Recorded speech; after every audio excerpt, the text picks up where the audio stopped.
注意安全啊！注意安全，一轻一点件别给我落下啊！这些人靠得住吗？哎呀，当然靠谱了。开挖土机的是我远方的表弟，开车的呢也是我们娘家人。哦，那就好了，我就放心了。安全第一，速度再快一点啊！半个小时之内搞定。小点声。一会儿给他们几个人多加点钱。哎，知道了。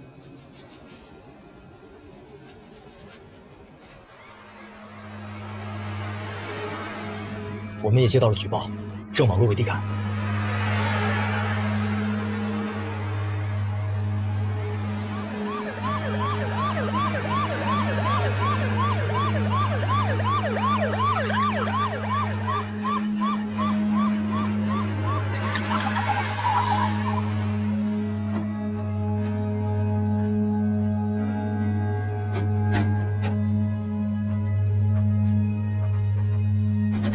疏儿大屋，万总、陆总，发生什么事儿了？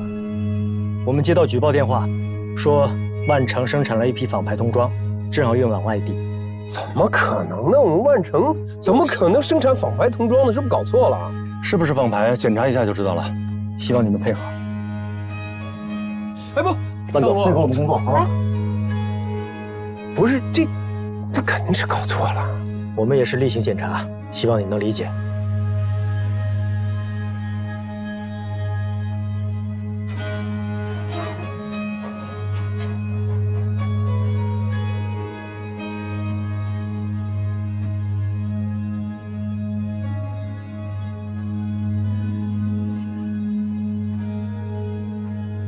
我们一起来检查吧。这并不应该是万城生产的品牌，怎么解释？你们都看到了，我就不解释了。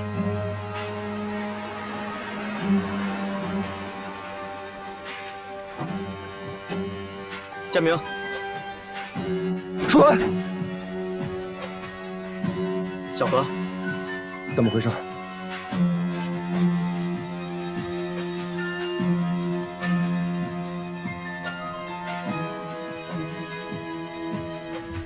这是我今天在童装仓库的一块原布上撕下来的。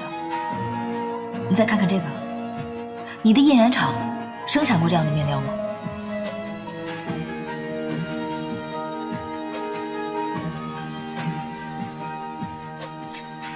万谢说过，我们万城永远不靠做仿牌发财。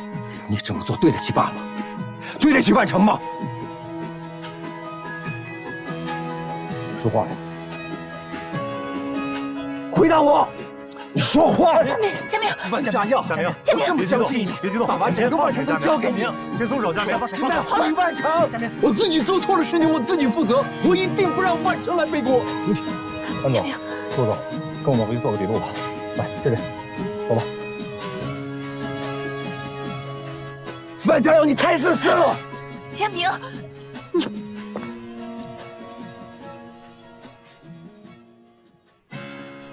钱诗林这条线，因为曲小河提前抓到万城制造仿牌的证据，变得毫无用处。曲小河把鱼塘当成他的游泳池，在浑水里摸鱼，他不握。他根本不明白，抓鱼不只是靠手脚，还要有定力。哎，你看，哎，在那，来了。万家明先生，您作为万家耀的弟弟，您对万城集团的涉嫌仿牌童装制作有什么样的看法？您能说一下吗？万家明先生，万城集团以前一直在做仿牌童装吗？什么时候开始的？您能说几句吗？对不起，不跟冯哥。万家明先生，说两句。万家明先生，你说两句吧，说两句吧，说两句吧。您作何看法？万家明先生，说明一下，说两句吧。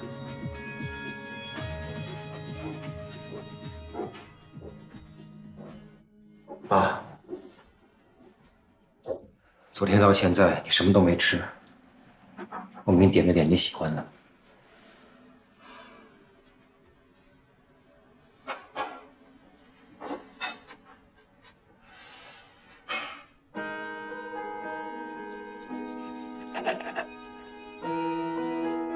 佳明，你哥走到今天这地步，都是我的错。他从小就好强，一直以为自己一个人能保护这个家庭，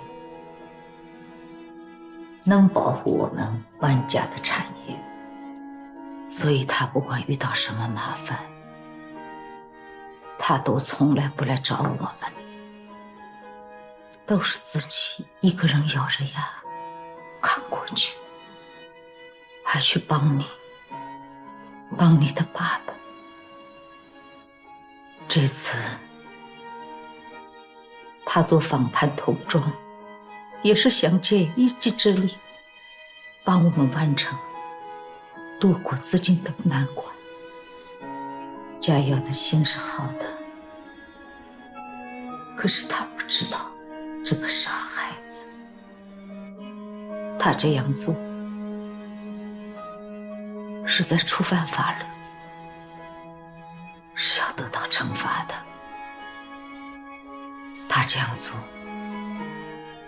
不光害了他自己，还害了万成。这次他又扛下了陆欢犯下的罪过。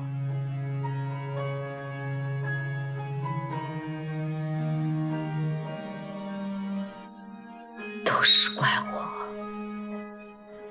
我疏忽了，平时没有好好的关心。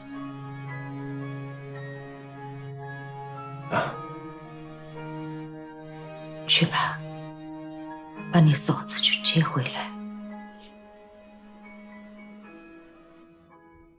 此批童装数量巨大，如果投入到市场上进行销售，其涉案金额可高达2000万人民币。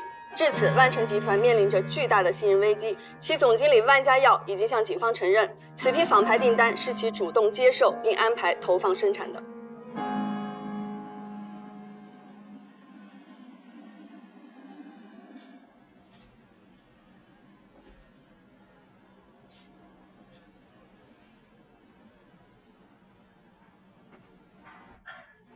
可以走了。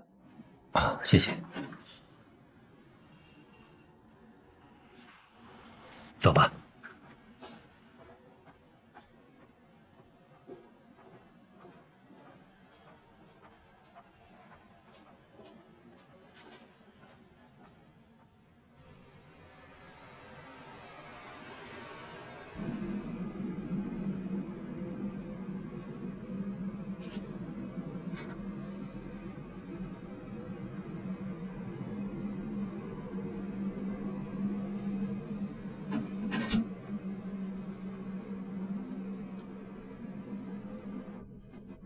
既然我哥把一切都扛下来了，你也就别再多想了。回家以后好好休息一下，厂子还是得继续经营，该接的单子接，该发的货发，要不然厂就真的垮了。我哥就是不想让厂子死，才扛下了一切。你不要说了！你要喊要闹，你可以回家去闹，你别在这儿发火。万家明，你太过分了，你知道吗？你跟曲小河联起手来，害你的亲哥哥亲嫂子，你呀，你根本就不是人，不是人！我告诉你，家要是在牢里出了什么事，我跟你没完！你干什么？我告诉你，仿牌事件前前后后所有的事情，我都已经清楚了。你别以为我哥把你该担的责任担了，你就可以像没事人一样在这大呼小叫的。我哥说了一个扛字，他为这要承受多少，你想过吗？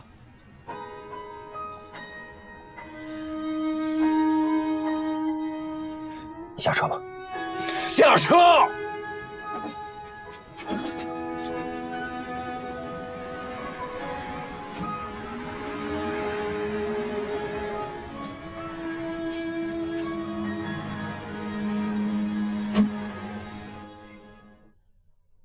钱世林烧掉了少量正牌童装和大量的碎布料，企图偷梁换柱，其目的很明显，就是要掩盖埋在芦苇滩的那些仿牌童装。而钱世林是在替万家耀顶罪。他为什么要这样做呢？万家耀给了他100万，可这个钱他1分钱都没敢花，现在已经全部上缴了。真没有想到万家耀会干出这种事情。其实钱世林收这笔钱啊，也是有难处的。他女儿病了，他需要一大笔钱。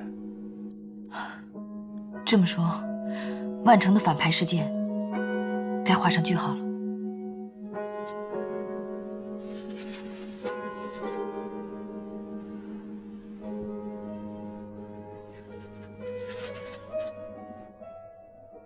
根据现在掌握的情况来看，万家耀私下制作仿牌童装，涉嫌侵权罪的事实依旧明显。万幸在于这批童装没有流到市场上销售，更没有标价，也无相关销售账册等证据来证实其实际销售价格，应按照被侵权产品的市场中间价来计算，所以从轻处罚的可能性是存在的。也就是说，不管轻判重判，万家耀坐牢是一定的。恐怕是这样。钱世林已经承认自己收了100万来顶这个罪，所以家耀哥恐怕是错上加错。我知道。他现在怎么样？按规定，没有庭审之前是不可以见面的。我去找了舒文，也没了解到什么情况。希望你能理解。虽然家耀是你哥，但是我也必须得秉公执法。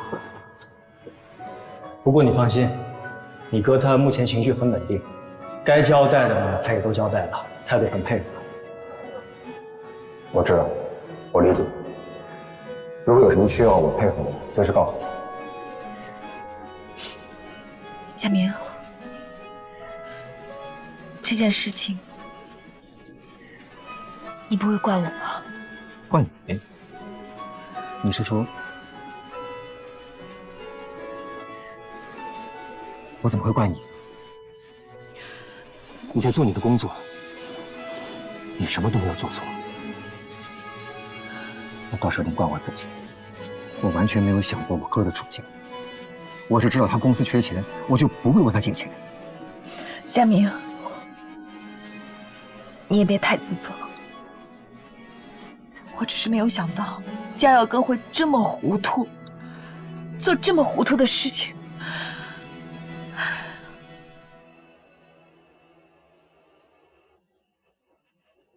这事儿你担心不无道理，水晨。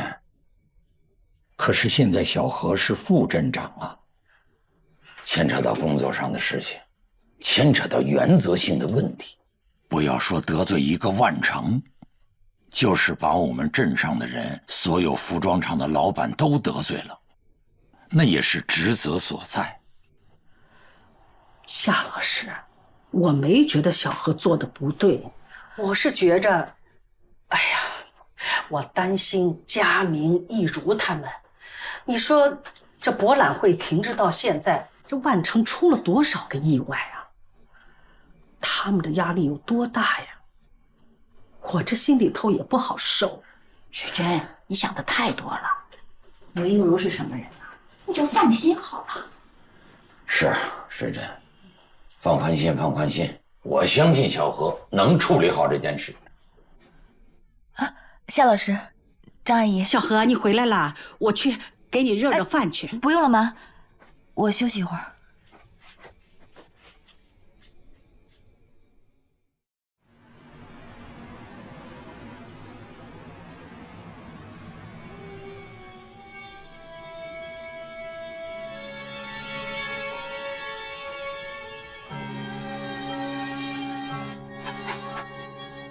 妈，妈，你干什么呀？妈，你把酒给我，放手！哎，你干嘛，妈？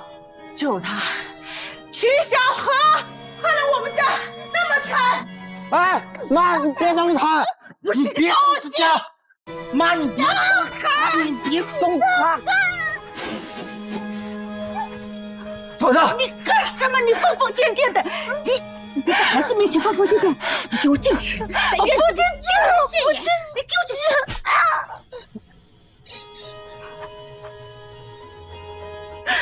妈，我的错，对不起，是我让家耀相信了这个单子嘛，对不起。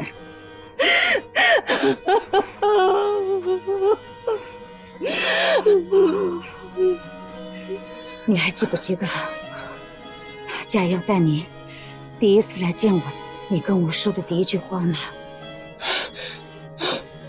你说你们家是种地的，什么苦你都能受。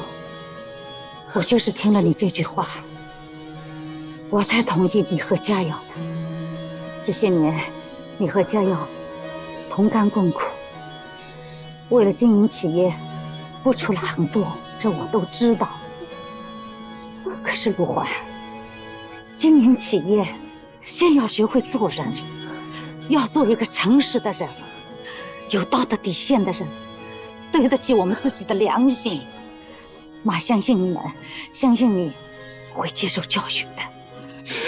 现在到了这个时候，你可要振作起来，不能自暴自弃。听到没有？孩子面前不能这样，你这样会影响孩子的。快进去，听话。在外头让人看着像什么话？经过这几个月对织女镇的仿牌童装的突击检查，镇上5000余家童装加工作坊有一半都查出了问题，还有一部分呢是想尽办法逃过了检查。我个人认为，万城的仿牌事件并非核心问题，核心问题恰恰是那些制造童装的散户。我觉得接下来的工作会有一些困难。我插一句啊，这5000多家还只是生产童装的小作坊，还有近万家的规模型的企业，也需要集中整改。这是个大工厂，眼下呢又正值童装生产的旺季，他们本身生产的压力就很大，所以我们在工作的时候一定要小心谨慎，不要给他们造成过多的心理压力，妨碍他们通过正常的途径去赚钱。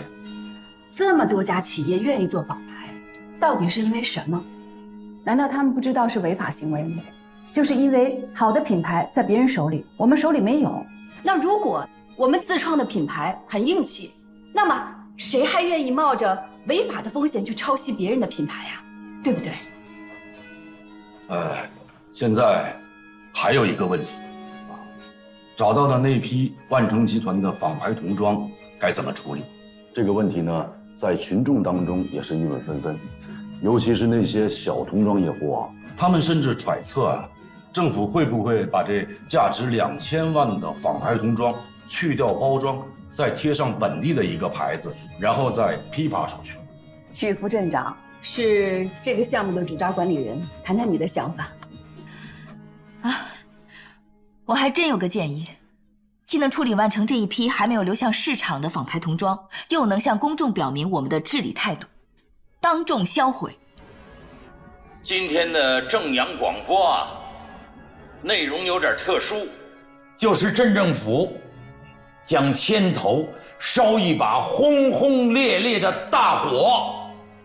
这把大火呀，就是前不久查获的万城集团的那批仿牌童装。镇政府亲手点燃的这把大火，就是要把我们的脸面给烧回来。大家好，我现在正在销毁仿牌童装的第一现场，切除仿牌毒瘤，还织女镇一个干干净净的天地。接下来我们跟踪报道。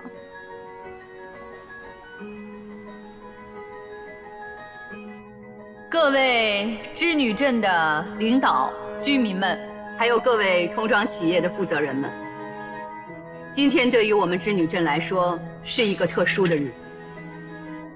在我们面前，这堆成山一样高的，不仅仅是仿牌童装，更是我们织女镇的一颗毒瘤。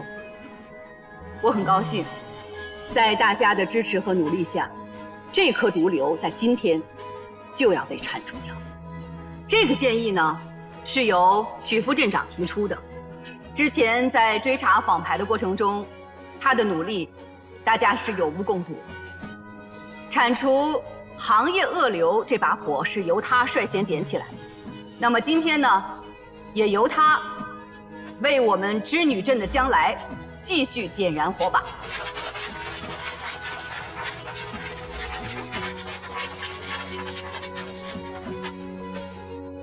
这把火点着了，这么多的童装就会化为灰烬。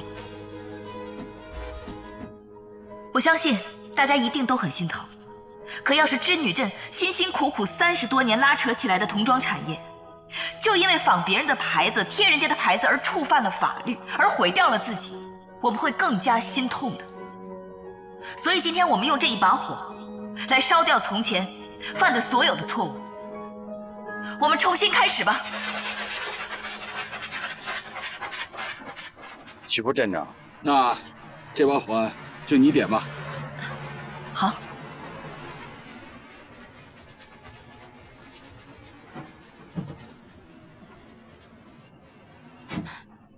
牛董事长，能采访一下你吗？说两句吧，说两句吧。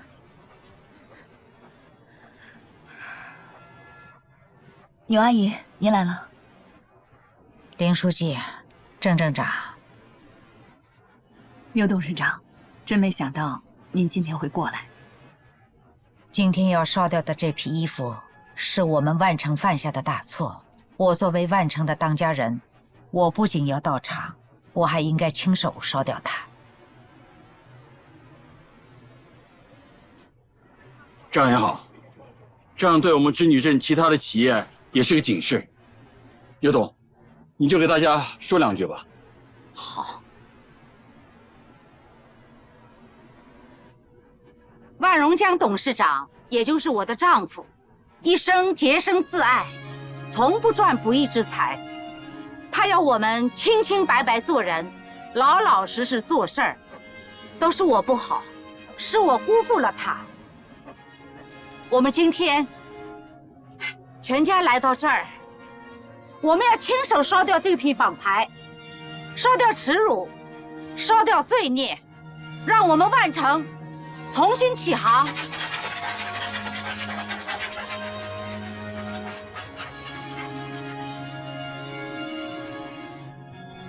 郑镇长，我有个请求，今天这把火，让我们万城亲手来点燃。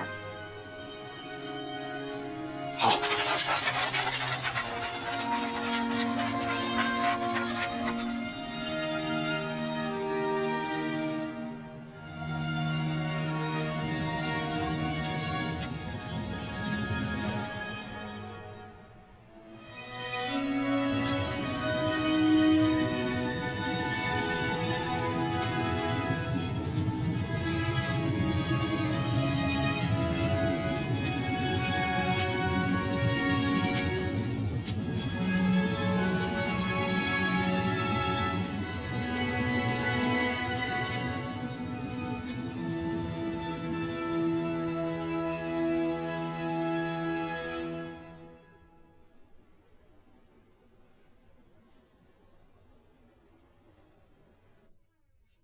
知道为什么我们今天万城要自己动手吗？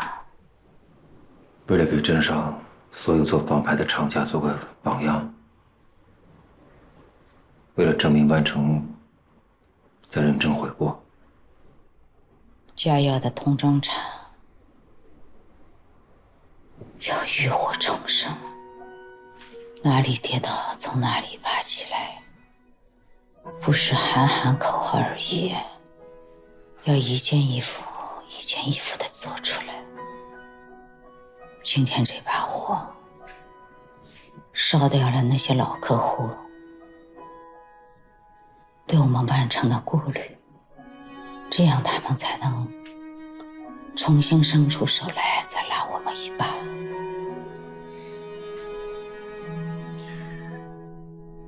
我明白吗？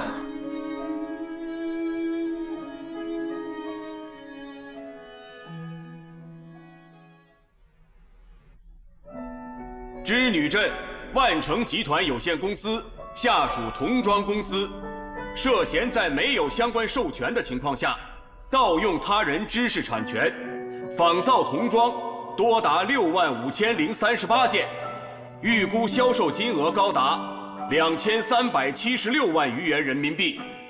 经庭审判决如下：被告人万家耀违反国家商标管理法，销售明知是仿冒注册商标的商品，罪名成立，其代销售金额巨大，行为已构成销售假冒注册商标的商品罪，但因意志之外的原因未能得逞，系犯罪未遂，期间有故人顶替情节，因此判处有期徒刑1年，缓刑1年，罚金人民币1000万，在未缴满罚金前扣押财产，期限1年，如到期未缴满罚金，将拍卖其名下财产。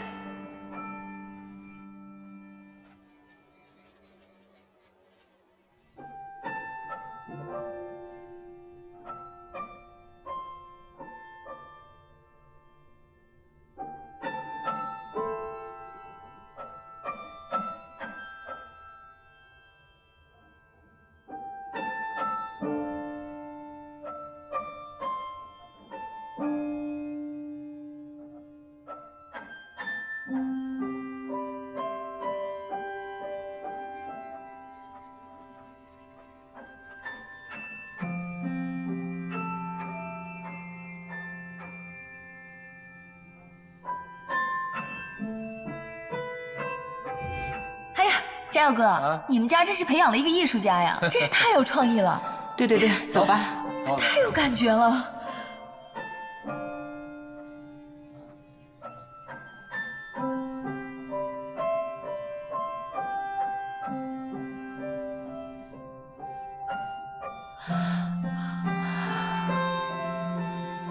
走吧。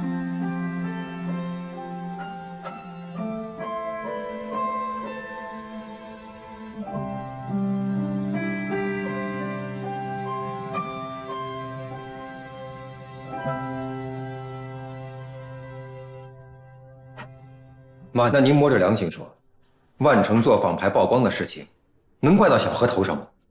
不能怪。那您还为什么？那你说，我又为什么非得接受她成为我的儿媳妇呢？那你有什么理由不接受这个儿媳妇呢？其实我接不接受不重要，你和曲小河都是成人了。你们愿意去领结婚证，愿意一起过日子，这是你们的事儿。即便我是你的亲妈，也干涉不了。也就是说，你的婚姻大事不是非得我同意不可。妈，我知道，从筹备博览会那天开始，万成就一直在生死关头，一直在奈何桥上。那段时间，爸忽然去世，小何的伤也没好，我的心思也没有在公司上，是您一个人把万成的重担给扛了下来。我和我哥把您这份辛苦都看在眼里，所以我也好，嘉耀也好，我们无论如何都会跟您一条心的。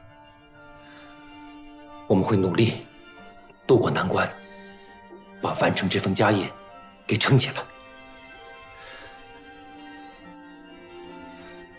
所以妈，我不会做任何伤害我们母子情感的事情，和小何的婚姻问题也绝不例外。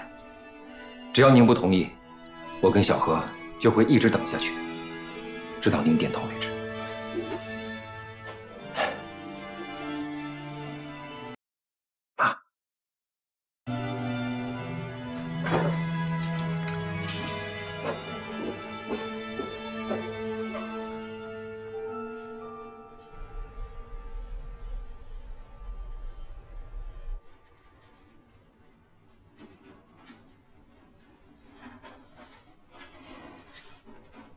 你说这妈的心也太狠了吧啊！居然让我睡了地上，连电视都没有。妈就在陆房间的隔壁，你知道吗？你小点声。咱们别墅被法院给查封了，那陆的钢琴都拿不出来。这也是教训，让我们打回原形，打回原形才能变形。你小时候陪儿子玩那个变形金刚，这个道理你应该懂的呀。收拾东西吧。你说。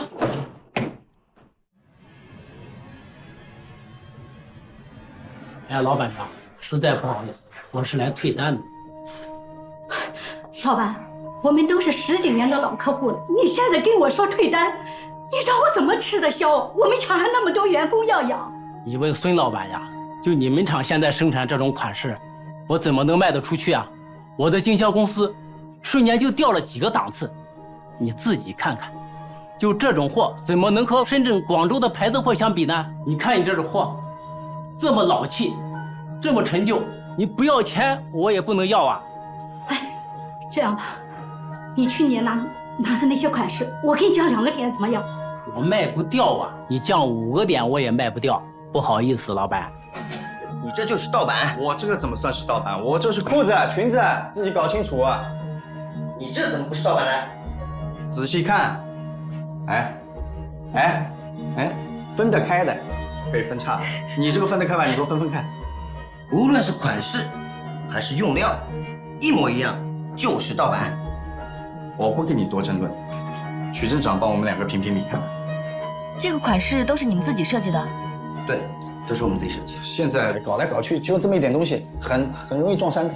老三样换来换去，我盗版了，那整个市场你做琢磨，你去做琢磨好了。徐副镇长，不瞒您说，我们现在没有专业的设计团队，也就这老3样的设计，一直都出不了新的东西。是挺像的啊。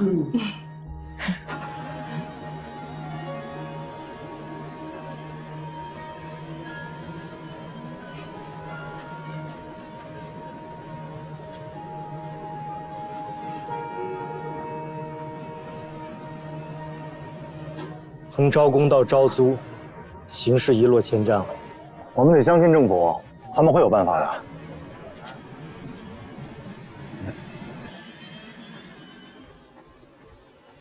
仿牌童装这颗毒瘤，终于从织女镇被剔除了出去，这是好事啊。但是因此而产生的阵痛，不能不引起我们的重视。织女镇今年的 GDP 较去年同期下降了将近70%，马上就要迎来童装销售的旺季。现在很多企业的生产几乎陷入了停顿，甚至降到了谷底。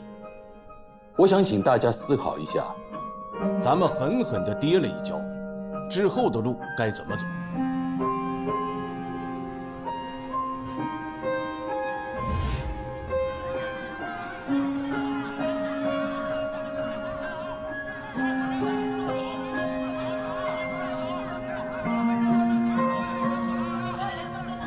这怎么回事啊？我也不知道。在招工啊，每年都这样，前面又堵车了。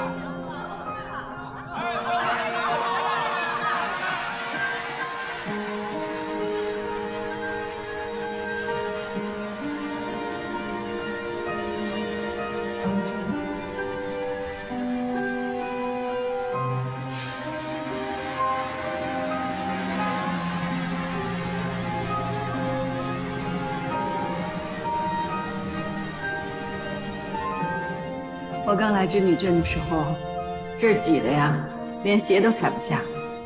现在仿牌一清查，订单量瞬间的一落千丈。我们要尽快扭转这种萧条的局面，不然会产生不安定的因素，造成社会的不稳。织女镇从无到有，从穷到富，有一个曲折而富有挑战的奋斗过程。我们应该帮助那些童装老板。做仿牌的根本原因是品牌的款式受欢迎，可是织女镇的设计理念落后，当务之急必须走出去，引进来，挖掘新锐的设计师。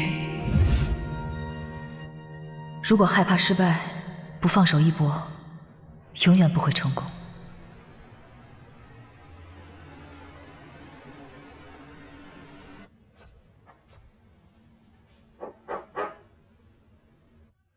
哎，奶奶，快进来。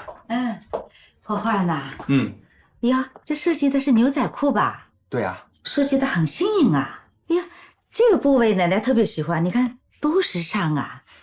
你在这方面很有天赋的，加油啊！谢谢奶奶。露露啊，这房间里还缺什么跟奶奶说啊？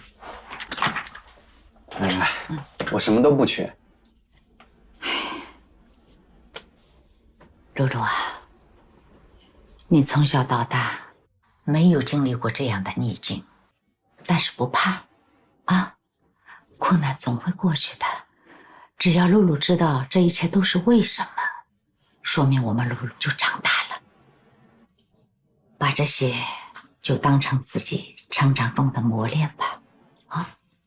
奶奶，这个道理我懂，暂时不弹琴也没有关系，我还可以画画。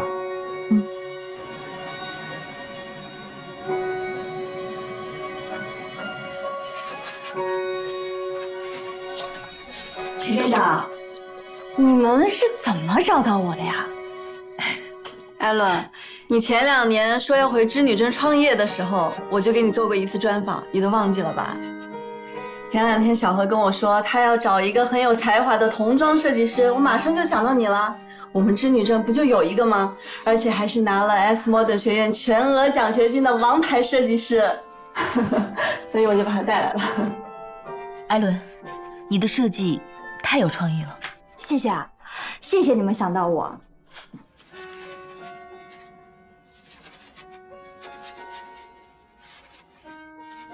太棒了！我真没想到，在我们织女镇还有这样天才的设计师。你看这个，还有刚才这个，这些款式如果推出去的话，根本不需要做什么仿牌。我也是这么想的。从那把火以后，万城的事情也有了一个了结。现在织女镇大大小小的童装厂都签订了不准抄袭、不准仿造的承诺书。从表面上看，这些问题都已经解决了。你说太对了，这就是个表面文章。要想让仿牌在织女镇彻底绝迹的话，关键是在于让童装厂看到自主品牌能给他们带来更大的效益。这也是我今天来找你的原因之一。你来找我是想让万城考虑聘用艾伦？如果万城能聘用到 S Model 学院的顶尖人才，那对万城建立自己的品牌也有好处啊。是的，可是你也知道，万城童装厂现在是元气大伤，四面楚歌。佳耀还在缓刑期间，不能主持工作。我在这个时间点跟陆欢说这些，他会同意吗？要不试试吧？这样，这次我试一试，在董事会上向童装厂建议一下，就算勒紧裤腰带，也不能放过像艾伦这样的人才。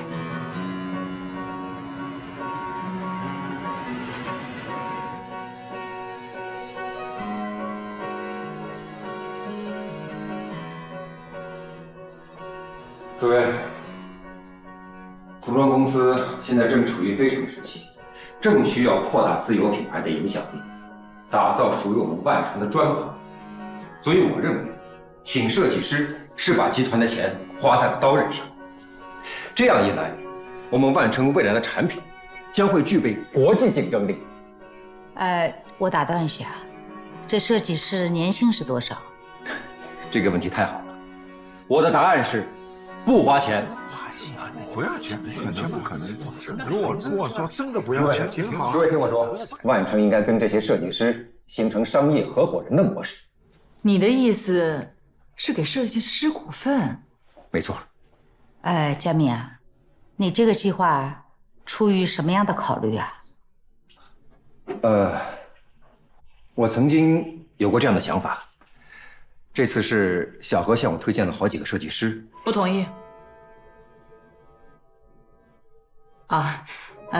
别误会啊，我拒绝这个建议跟曲小河没有关系，主要是因为呢，以万城目前的处境，跟设计师合作，从打版、成衣到推广宣传、接订单，这是需要一个很漫长的过程。我们没有那么多的时间和金钱消耗在这个上面，尽快的让企业盈利，这才是我们最重要的。嘉耀呢，现在情况特殊，不能主持工作，我呢，只是他一个代理人，给不了很大的主意，还是以后再说吧。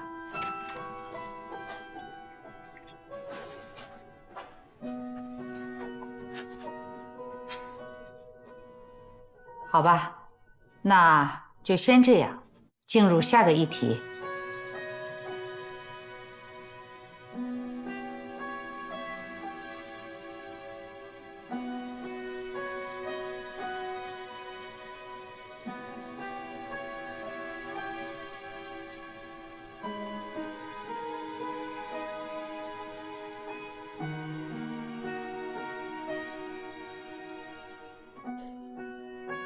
服装公司现在正处于非常时期，正需要扩大自有品牌的影响力，打造属于我们万城的专款。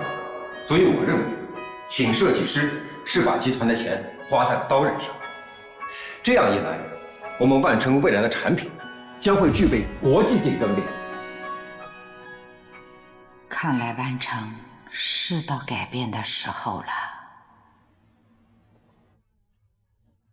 佳明把那份设计方案发给我看了，我觉得特别的好。你为什么要在董事会上替我给否了呢？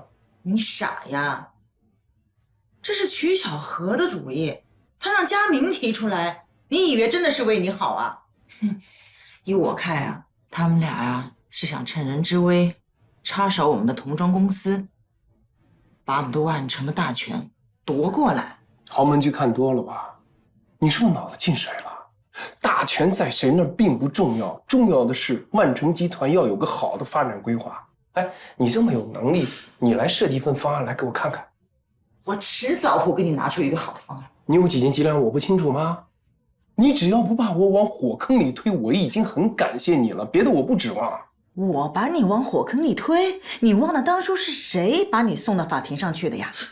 我为了让万城渡过难关，提出了做仿牌童装，这也是你默许的了。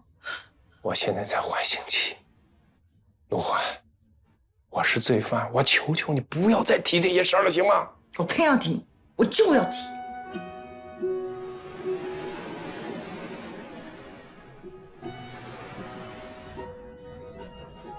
曲小河的观察团今天出发，我们万城也参加了这次考察，希望能发现优秀的设计师，为集团注入新的活力。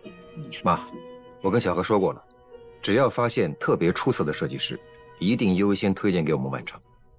我让万路跟着集团去深圳，全当社会实践了。小何会照顾他的。佳明，谢谢。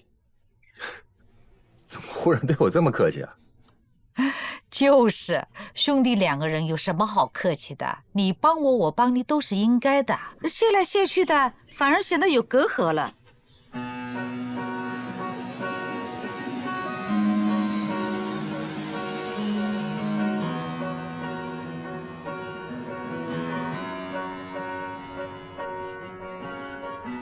曲副镇长，你怎么会想到来深圳啊？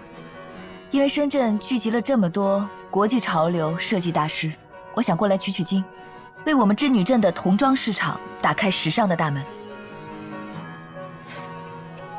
你笑什么？曲副镇长，我太佩服你的执着了。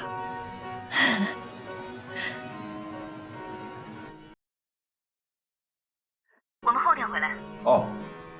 这次收获可大了，在织女镇创造自主品牌的初步设想已经有了。哦，是吗？那太好了。我们回去好好聊。好的。哎，小娥，你回来之后还有一件要紧的事，别忘了。还有一件要紧的事。对呀。什么事啊？结婚。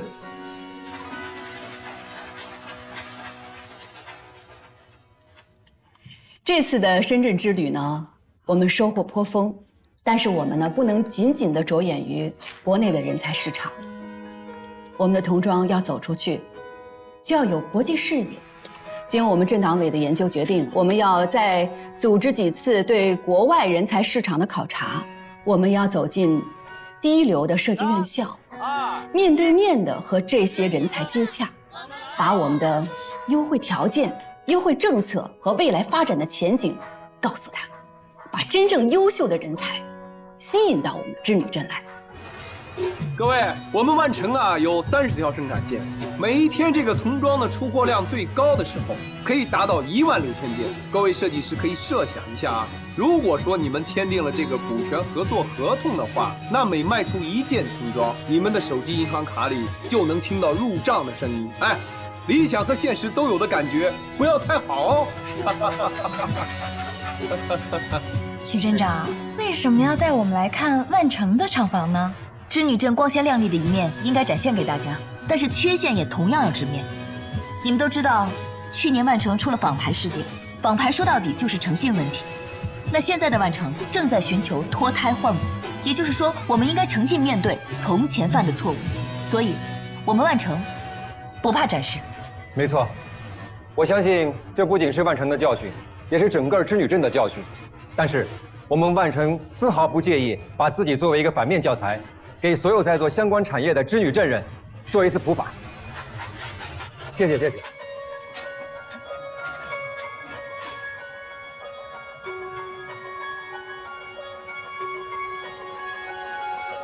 Hey, good job.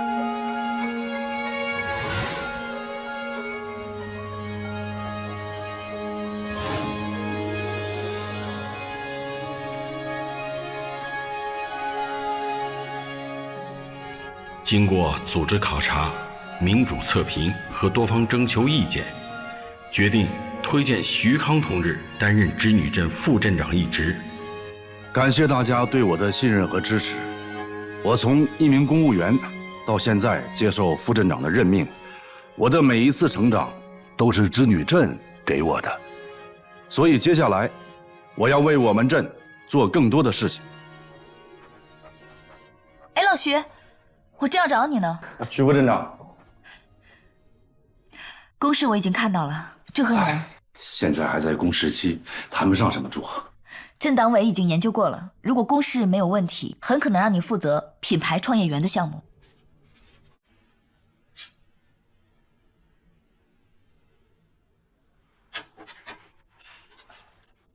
这一次啊，曲副镇长又立了大功了，他把设计师请到了镇上。而且效果特别的好，创业园区的项目建设呀，也进展的特别的顺利。小徐啊，哦不，徐副镇长，你太谦虚了。要不是你为林书记和小何他们出谋划策，跑前跑后，这件事情完不成。你这副镇长当之无愧，我都有点后悔没有及早的跟区党委推荐你。镇长啊，您千万别这么说。这么多年啊，你对我的照顾提携，我已经感激不尽了。我不是说的客套啊，在我看来，论综合实力，小何比不上你。哎，我真的不如小何呀！就冲他带头一把火烧了万城的仿牌，就这一点，我真的是佩服的五体投地啊！那可真是左手点火烧的是自己的右手啊！不管是左手烧右手也好。在我看来，疼的是织女镇的产业。至于这把火的效果如何，我认为4个字：难以预料。小何做事还是有些莽撞。哎，不过这把火烧的确实有些猛，也确实把您这么多年努力扶持的童装产业烧得差不多了。不谈火字，喝酒。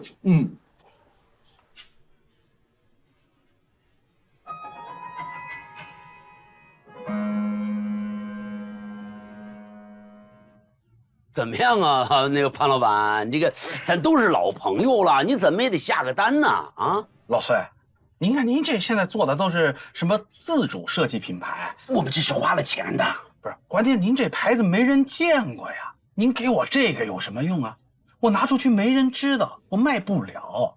再说了，我要推广，我还得广告费，您给呀。实话跟您说吧，这织女镇啊，要不做贴牌的生意，我觉得什么都做不了了。不好意思啊，我们实在是也没办法。你看了吗？你看了吗？啊，哼，什么自主品牌啊，我就知道不灵。我们这花了大价钱买的这个设计师款，到头来就为了跟大家今天一起喝西北风。老板，咱不光看牌子，你看它的质量，还有款式是吧？不是，款式不说了啊，这样您给我贴个大牌，贴个大牌就行。贴大牌我们不敢，这要被查的。那我们就真没办法了。要不这样，下次有好的再来，行吗？今儿就先走了啊！走了啊！不好意思啊，下回见。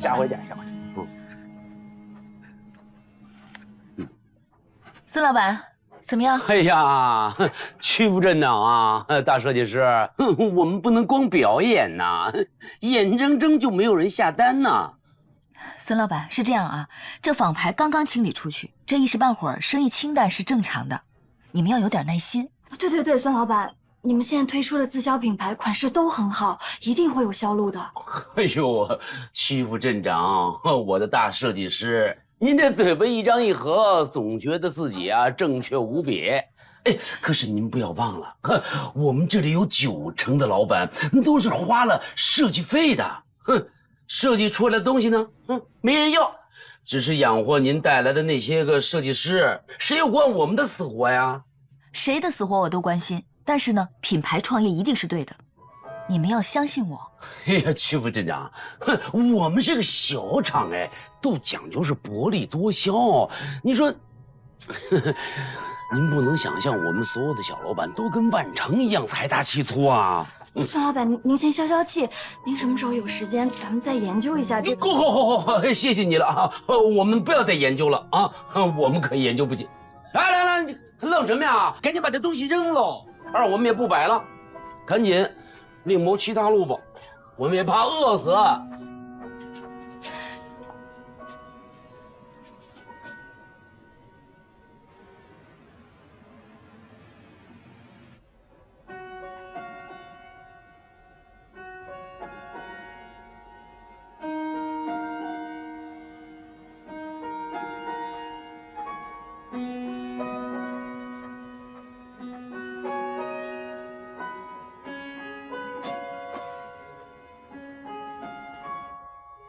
小何，你都1天没吃饭了，快垫垫吧，选一个。谢谢啊。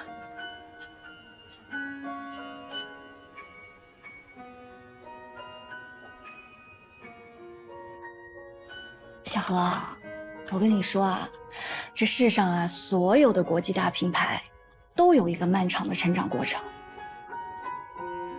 你想啊，那罗马也不是1天建成的。品牌也是一样，不是说你给了一些设计产品，你给它取个名字，它就是品牌了。这其中啊，还包括长期稳定的设计风格、客户群，以及公众印象评分。我这么跟你说吧，一个品牌从创立到成功，如果没有3年以上的努力、5年以上的经营、10年以上的坚持，它都是不可能成功的。没错，你说的对。哎呀，我呀，确实把一切都想得太简单了。喝点，别噎着。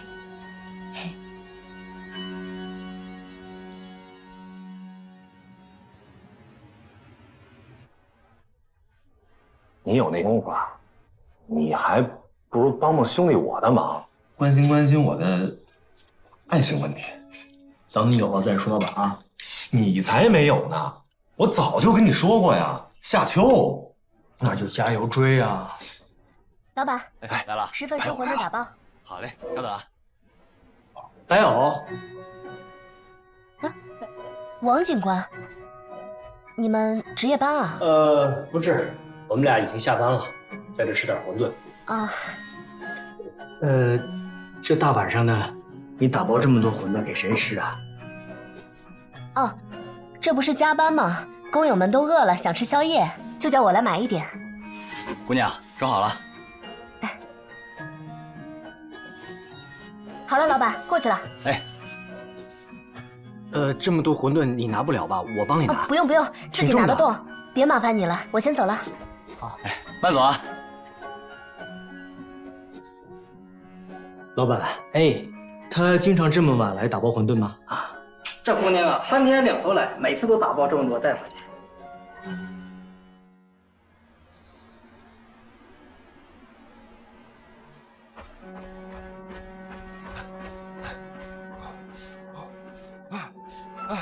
小何，哎，佳明，你怎么来了？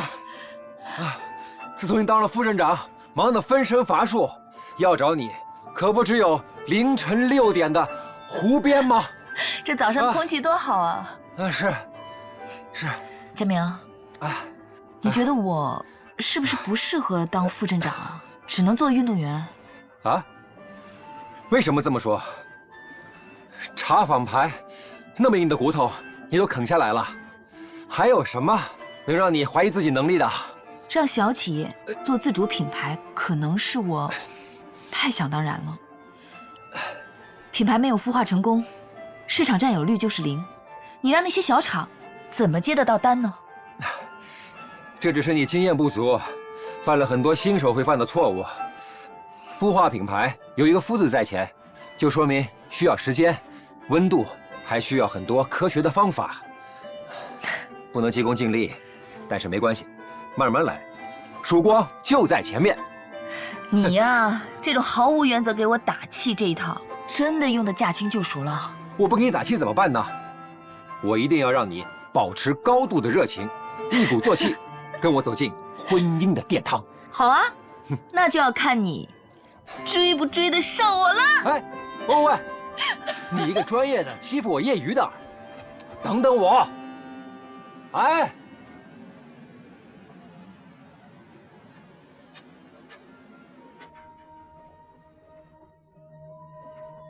崔老板，曹总啊，你今天怎么过来了？哎呀，没生意，瞎逛呗。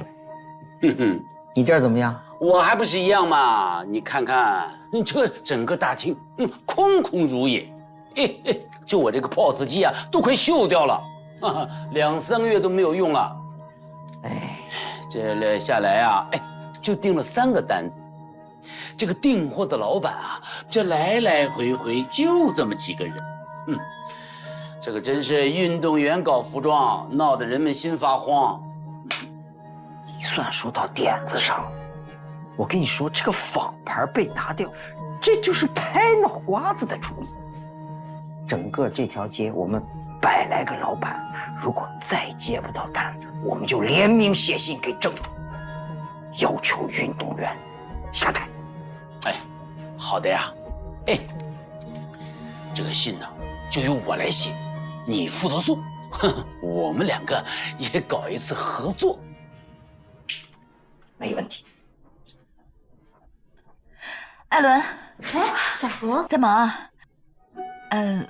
我刚刚过来的时候看到你朋友的工作室都关门了，怎么回事啊？小何啊，你看那些买我们设计稿的企业主，前几天全部都跑过来跟我们设计师吵架，说我们设计的款式不行，根本卖不出去。我的那些朋友啊，一气之下全都关门走人了。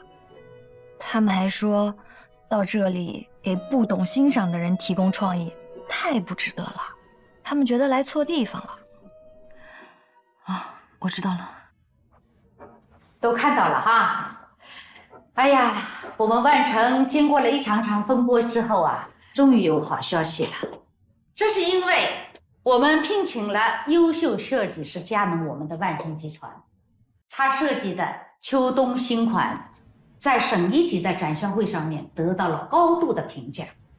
我们拿下了4个总额超过1000万的大订单。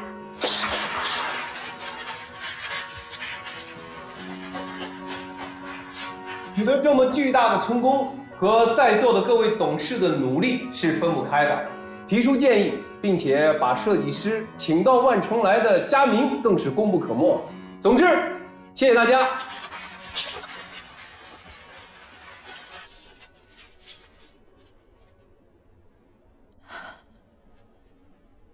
镇长，我看完了。看完了。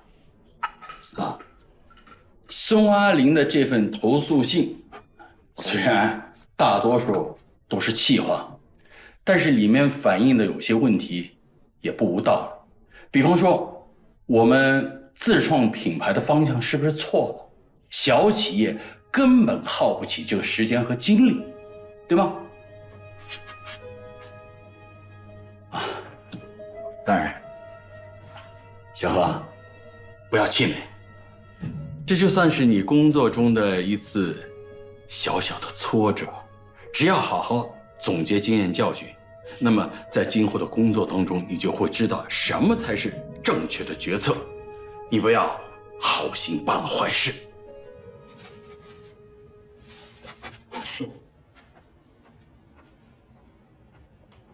成本核算表我都看过了，做得很好啊。好有什么用啊？4份大单子是有了，晶圆材料的钱从哪里出？还有，佳明印染公司新的排污设备都还没有钱去购买呢，印染机停到现在都没有开工。当初你弟弟要是有点脑子，不听曲小河的话，把那仿牌的童装保下来，换一个商标，他会有今天的苦日子过吗？让你别提，你偏提。我现在隔3差5的，我都能梦到拘留所。就好像有人拿刀架在我脖子上一样，很难受的。你这是想让我继续把噩梦做下去？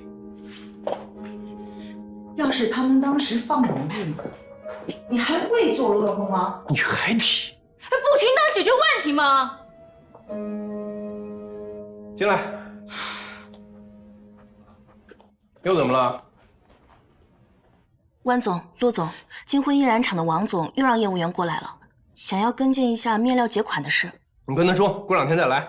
可是他们已经上门第3次了，前2次都是这么打发他们的。姚倩，你是助理，怎样打发人还要跟万总教你吗？赶紧去处理去。好。你说那些单子啊，都已经签字好几个月了，财务上支付不了，又给退回来了。哎，你说这是不是曲小河和你弟弟留下的孽债？你说呢？万总啊，您看您这么大的老板来我这个小店谈生意，那简直就是我们的荣幸啊！你看我们都是小打小闹的，这上不了大台面的，所以我们合作的事情，哎，我看就算了吧。老孙啊，我今天来呢，就跟你摊开来讲。万成准备分一部分订单给你，你只需要进面料就可以了。这样算来，我们是双赢的。啊，是双赢啊，但是这个双赢，我们是不敢碰的。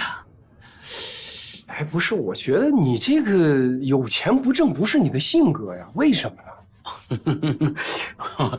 哦，万总，我说了，你可不要生气啊。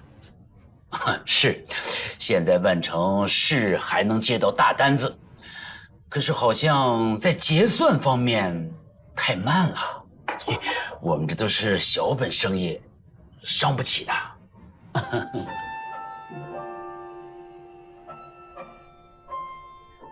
你真打算辞职啊？嗯。你这副镇长才干了多久就要辞职？不适合的岗位就不要硬留了，虽然真的有些舍不得。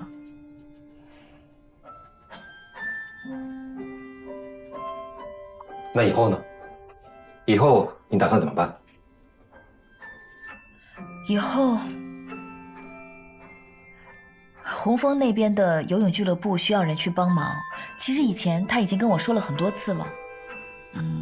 我在想，如果我去省城工作的话，我们俩可以在那边安一个小小的家，不是挺好的吗？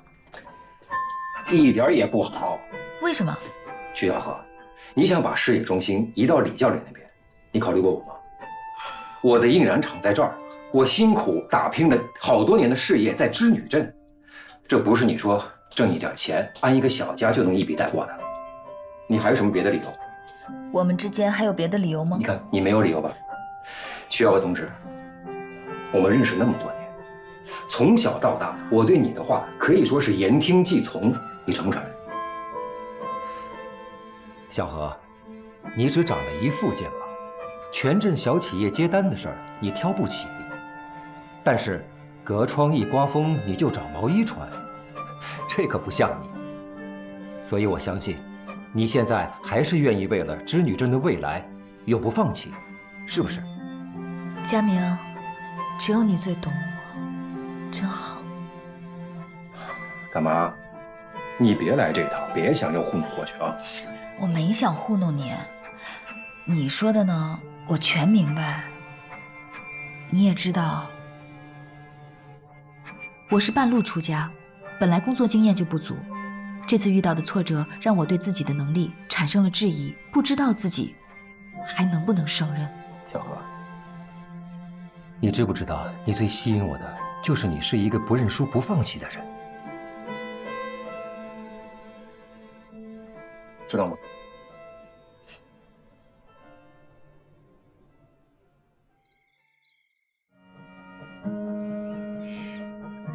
小心脚下。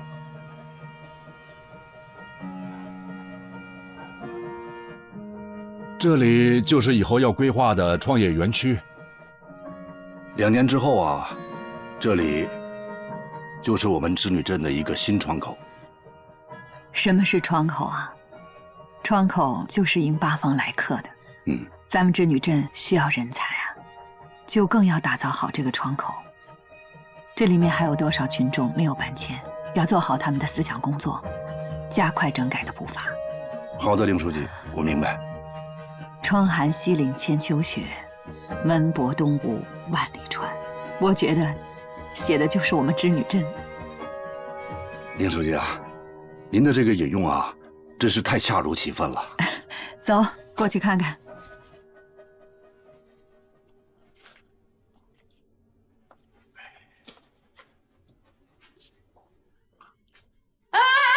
你这是干什么？动我东西干嘛呀你啊？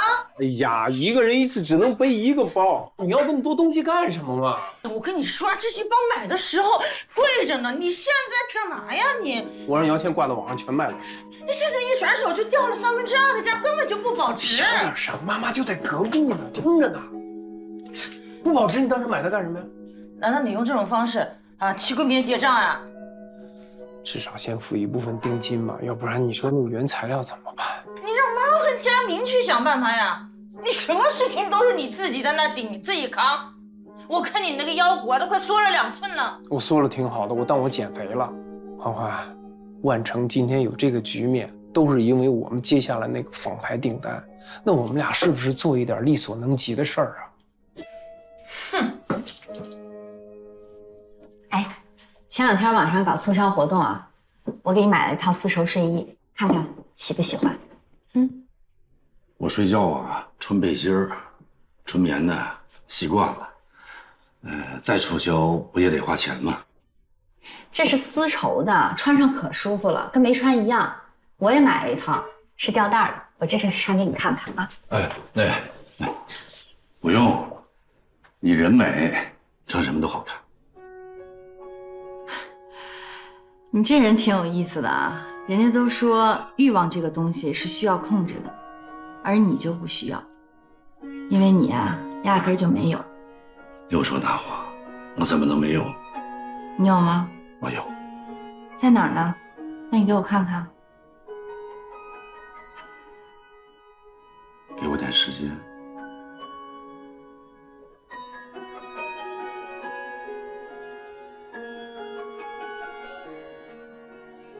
我会给你的。什么时候啊？多久？今天还不是时候。我先回去了。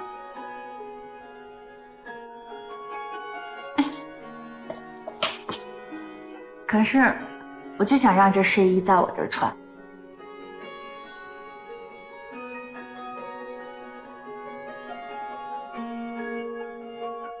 睡衣先放你这儿，我会穿。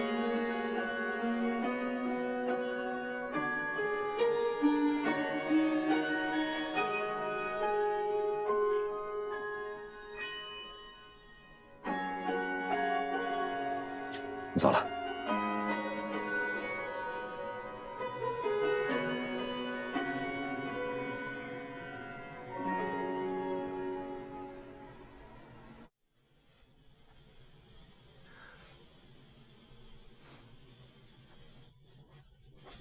走上前面看看。还有必要继续摸排啊？当然有必要了。现在还不确定这里面到底有没有人，必须确保万无一失啊。是，这所有铁皮门都被堵了，地上还撒了碎玻璃。哎，还有咱们2个，都被那不明外星人用墨汁瓶给砸了，肯定哪儿还有问题。对啊，所以才要检查仔细一点。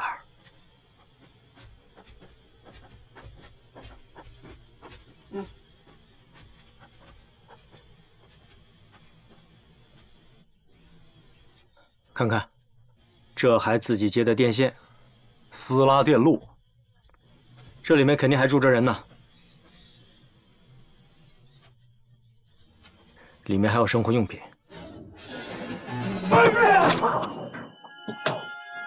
小子，这条街不是你来的地方，滚！我去！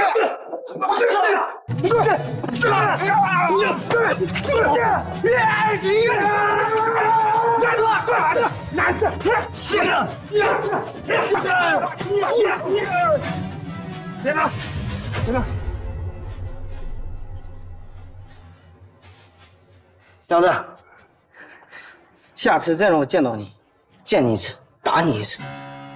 闭嘴！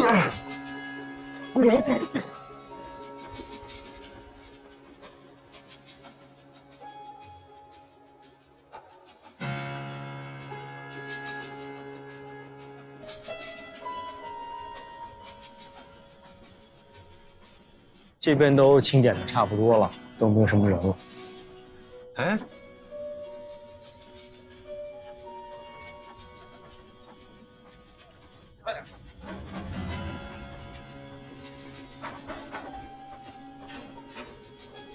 大伯，您怎么还没走啊？这儿马上就要拆了呀！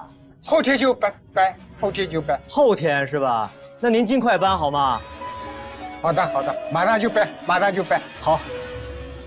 等会儿还有人呢。老郑，你是不是能够确定铁皮屋的那些生活用品，说明里面还有人居住啊？没有了。我问过派出所的同志，他们都蹲守2天了，连个人影都没有看见。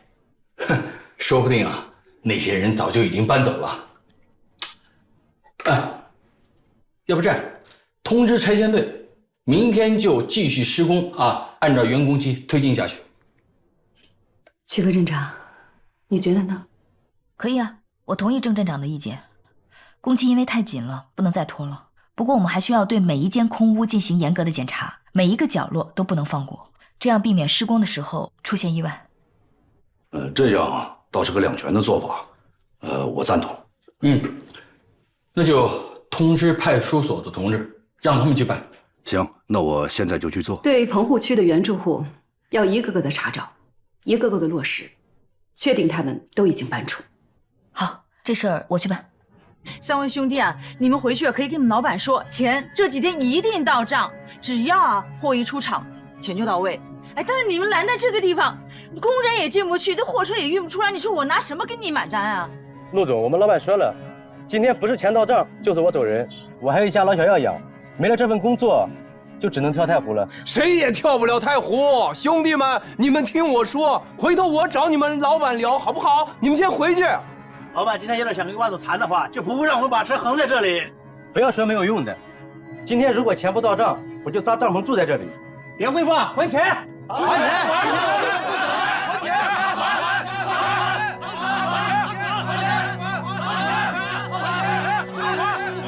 我就不走了。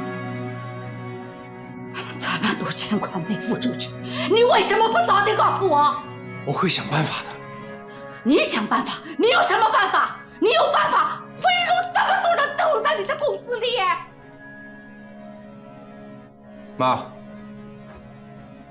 出什么事了？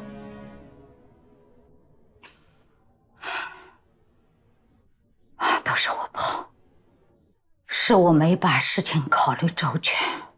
要不是别人告诉我，我还不知道童装公司问题这么复杂。妈，我们也知道现在万成集团很困难，严氏集团的。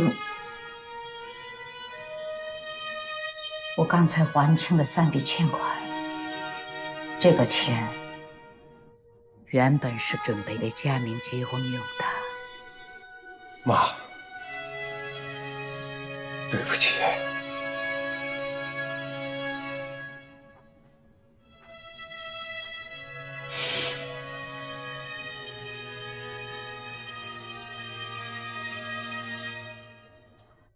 公司的元气不是有几个订单就能恢复的。虽说警察那边来消息已经锁定了被陈忠良转走的资金流向，但公司要保证正常运作，必须要做出决断。在我的心里，一直有一下天平，一头装着童装公司，另一头装着印染公司。这2家公司在我心里头始终是平衡的，可是现在看来是做不到了。我们必须要拿掉一头，才能保住一头。拿掉童装公司，那对万成来说可是釜底抽薪啊。拿掉印染公司，那童装公司的面料还能从别的厂里去进货，除非贵一点。这样做才能保证万成集团正常运作，才能不被同行所淘汰。我准备把印染厂卖掉，把卖掉印染厂的钱来保证童装公司，我们的万成集团才能保证运作，不被灭亡。佳敏，妈这样做对不住你了。没有妈，只要是为了万成，一切由妈决定。10、20、25，小何啊，我现在这个记性啊太差了，远不如从前。从棚户区搬出来的人，我现在就能记住这么25个。其他那些老人他都不用手机的，所以我也不知道他们在哪。谢谢秦阿姨啊，您可是帮了大忙了。白藕，你原来也住在棚户区啊？你还记得那儿还有什么人住过吗？不好意思啊，我现在正好在工作，能不能停一下？我问你几个问题。停不了，我们的工件是有定额的，完不成要扣钱的。不好意思啊。没事没事。白藕，不好意思，还是打扰你一下。你在棚户区住了多久啊？我没有住几天，后来觉得住在厂里方便，我就搬过来了。不好意思。那你仔细想一想，和你一起住棚户区的那些人现在在哪儿啊？他们回老家了吗？我每天都早出晚归的，回去之后我就累了，直接就睡下了。我还真没有注意过到底谁住在我隔壁。没事的，不着急，你慢慢吃。吃完以后慢慢想，然后再告诉我。停不下来，这吃完马上就要去工作了。我们的工钱都是计件结算的，停下来钱就没有了。这样啊？那你今天几点下班？我等你。你等我？那很晚的，都到半夜了，太晚了。半夜啊？不好意思，没事，你多吃点。太辛苦了你们。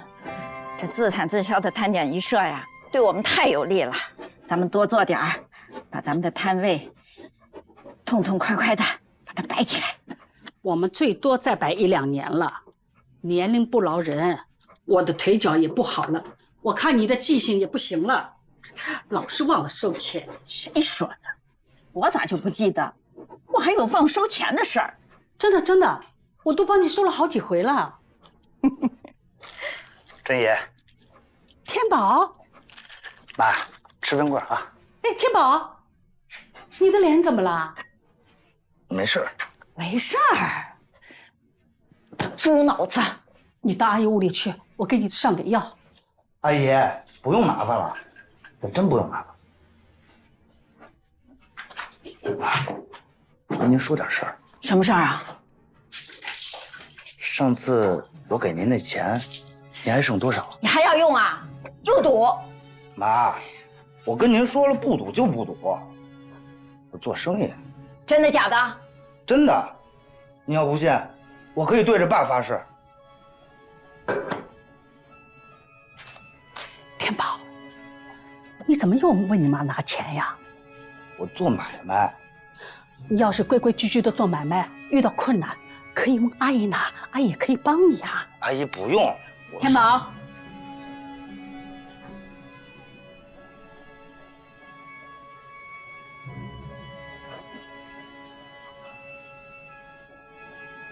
妈，您打吧。你刚才说的话，真的假的？妈，我对天发誓，我真是做生意。哎呦，哎呀，三妹，好了好了，哎，起来起来，都这么大的孩子了，你干嘛呀？妈不打你，只要你不偷不抢不赌，凭本事吃饭，妈永远也不会再打你了。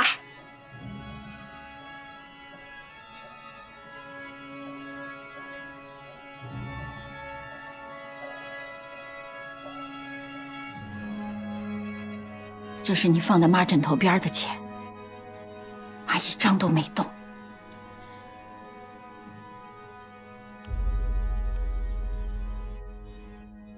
拿去做生意吧。我再问一遍，真的还是假的？妈，真是真的。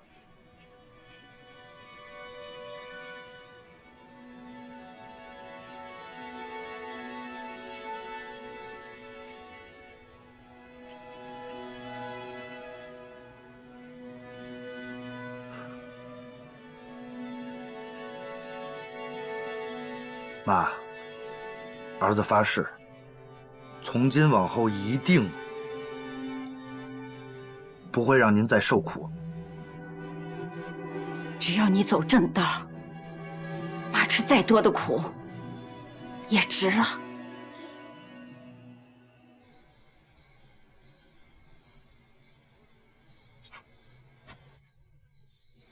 你别那么担心我，我跟你说吧。我早有思想准备，在迫不得已的时候，肯定会牺牲我的印染公司，保全整个集团最成熟的童装生产线，对吧？